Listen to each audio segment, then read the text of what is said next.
Norske Israelsmisjon har arbeidet blant og for og med det jødiske folk i mer enn 175 år.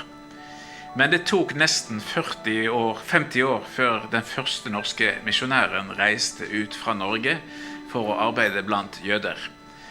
Det var Ragnvald Gjessing som da i 1891 dro fra Norge til Romania, til Galats, en by ved utløpet av elven Donau, der også norske sjøfolk kom i land fra tid til annen.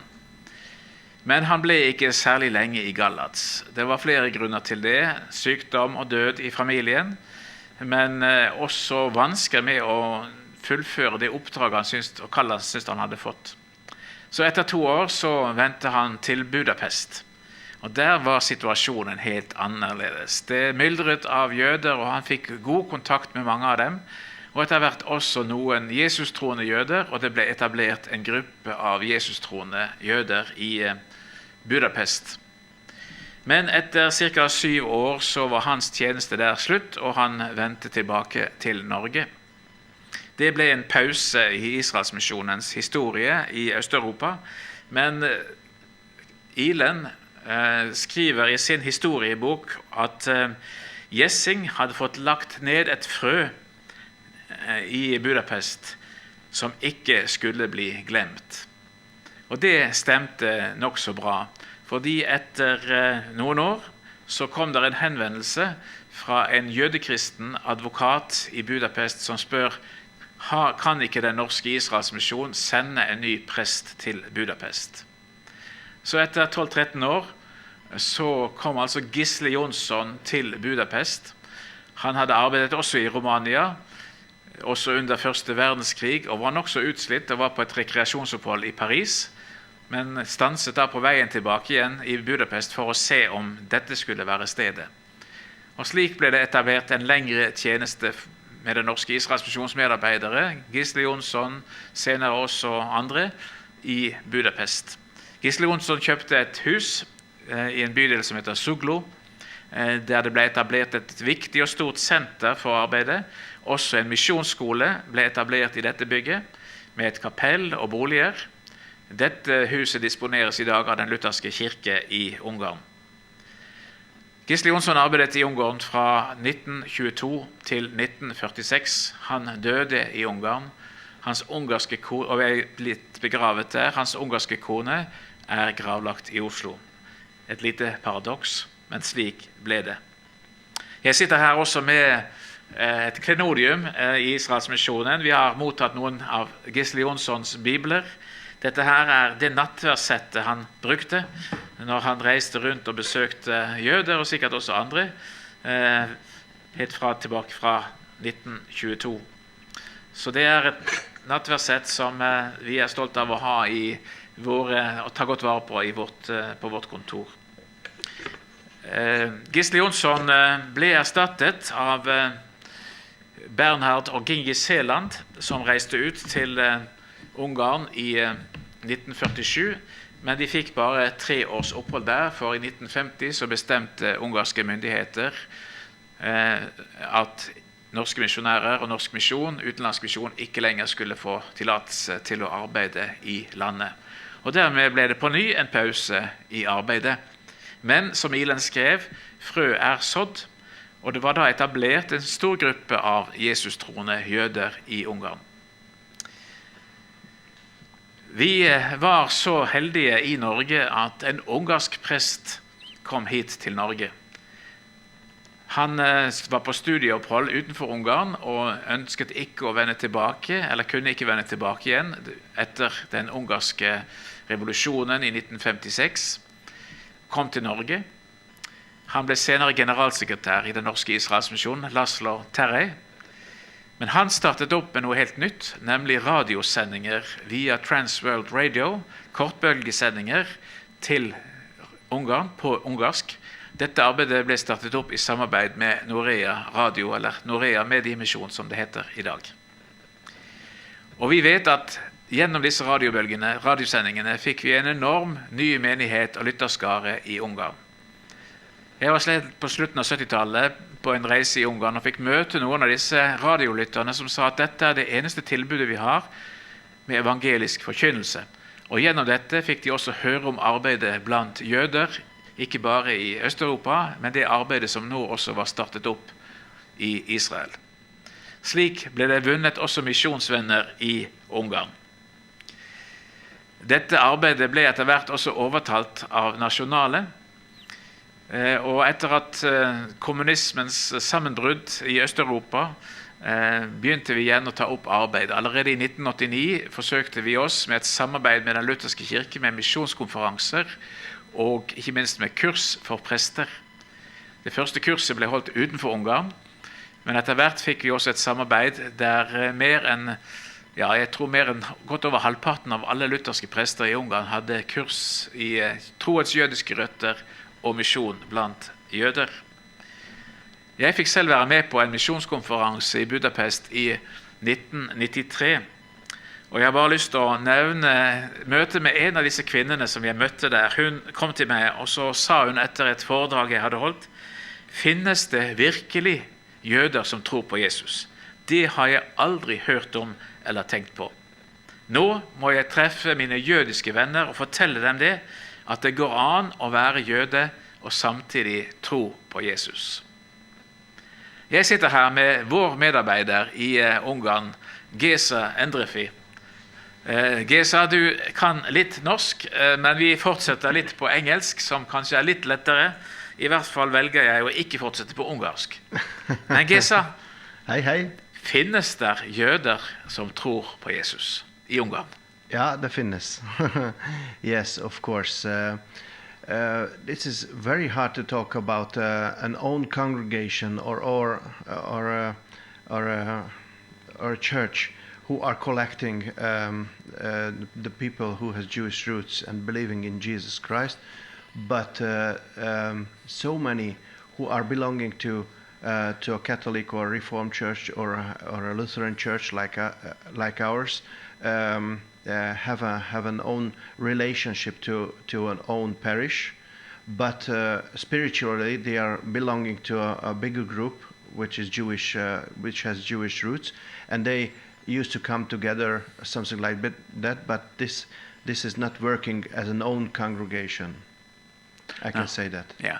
So in some ways they are more integrated in the Christian life and churches in Israel, in Hungary. In Hungary, yes, I can say that. Yeah. I can say that. But I suppose that's the main situation also with Jews in Hungary. They are very much assimilated, as we say, in the society.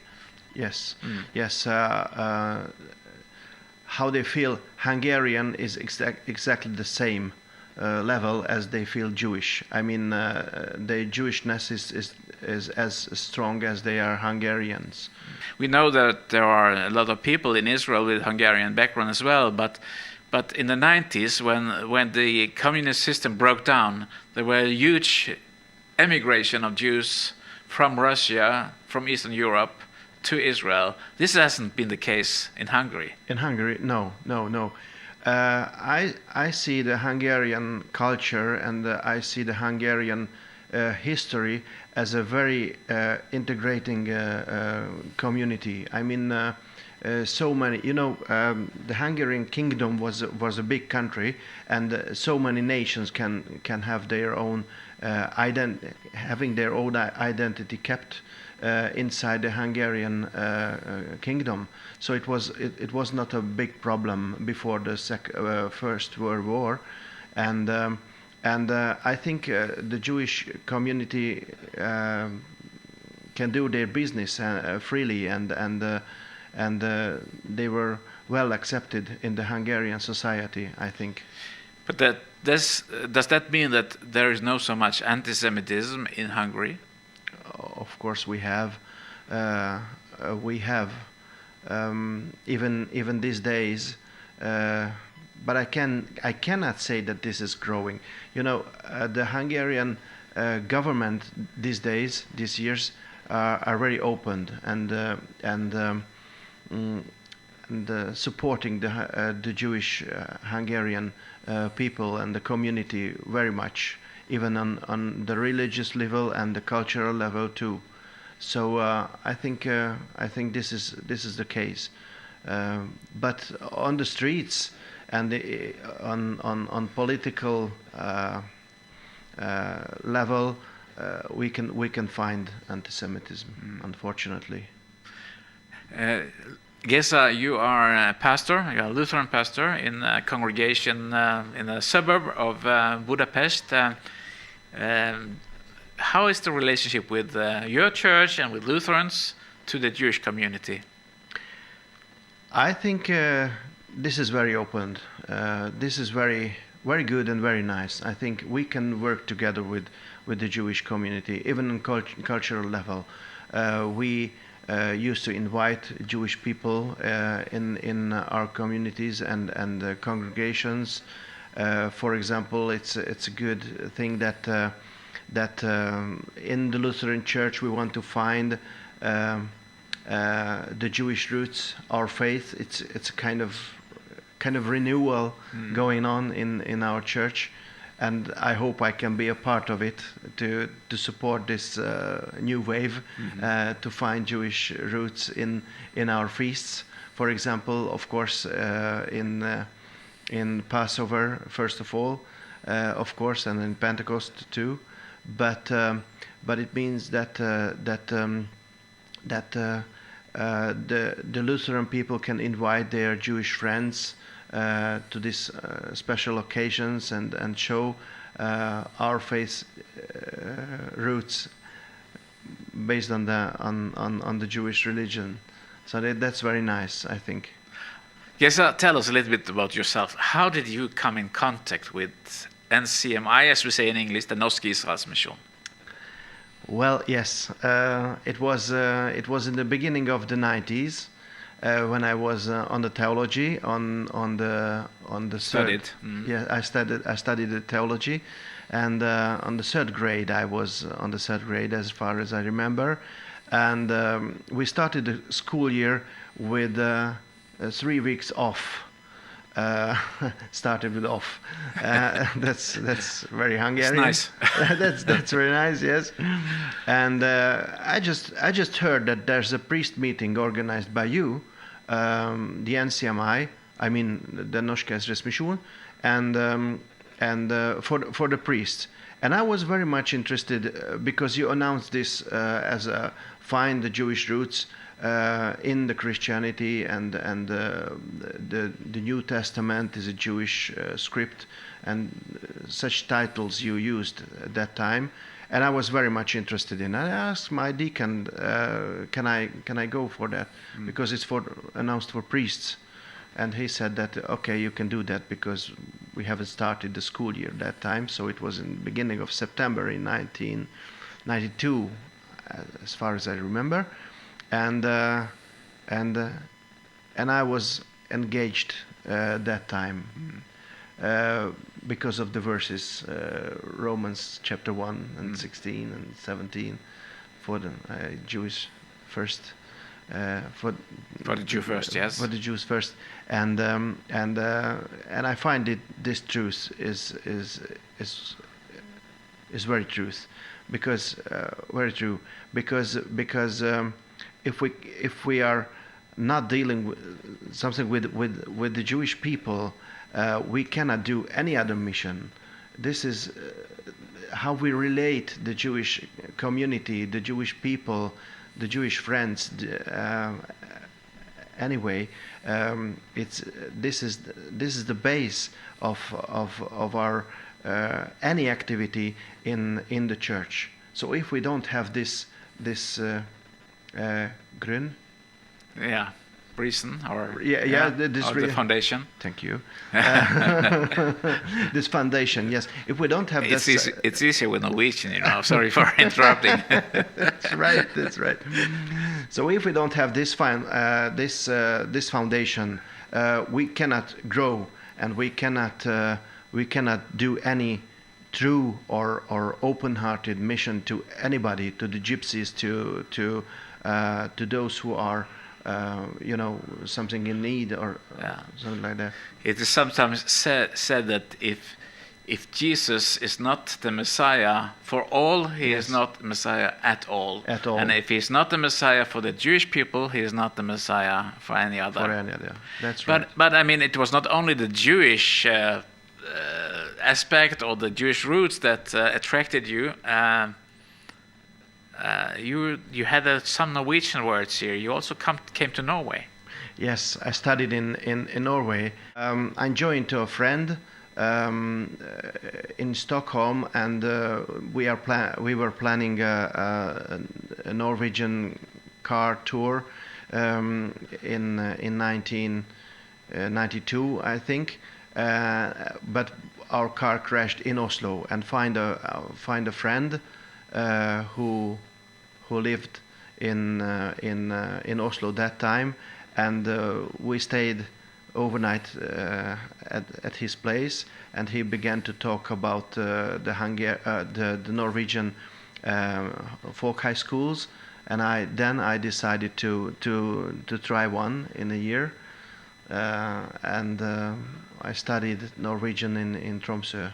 Yes. Not so far from Tromsø. Right. Yes. And then you came in contact with NCMI through this course, but also when you stayed here in Norway. Yeah, it ran on two lines, on different lines, but in 94 it connected to each other. So I finished the theology university in 96, and I was asked, and I wanted to join to the Norske Israelsmisjonen work in Hungary. So that's why we renewed the roots of the Gisle Jonsson institution that time. You mentioned, Geza, that you had an understanding that it was important to discover the Jewish roots of Christian faith. You went back, but tell us a little bit about, Gisle Jonsson Institute. It seems like a huge ministry or a huge building or whatever. What is it really about? What are you doing in your ministry? Yes. You are working more or less voluntarily. You have a very small support, but what is your vision and your ministry in Hungary today? Mm-hmm. Besides being a pastor, which is a full-time job actually. It is. And I'm a husband too, so it's also full-time work. And even a father. And to be a father. Of 3 girls. Yeah, for 3 girls. Yes, that's true. And thank you very much for the support from Norway. But you know that when I was asked to make it clear for everyone what is the Gisle Jonsson Institution is about, I can split into 2 directions. One is serving inside the Lutheran Church for the priest, supporting the priest with materials, with views, with education, for example, to show the Jewish roots of the Christianity and pushing down the anti-Semitism. This is one line, and the other line is to find the Jewish contacts and working together with those who are maybe on the streets, for example, with the Jews for Jesus. I can mention their name, and going on the streets and doing evangelizing work on the streets, working together with them, and inviting Jewish friends to educate them about Jesus. And how we understand the Christianity, such things. So this is the 2 directions I'm doing it with the Gisle Jonsson Institution. Are you quite alone in this ministry?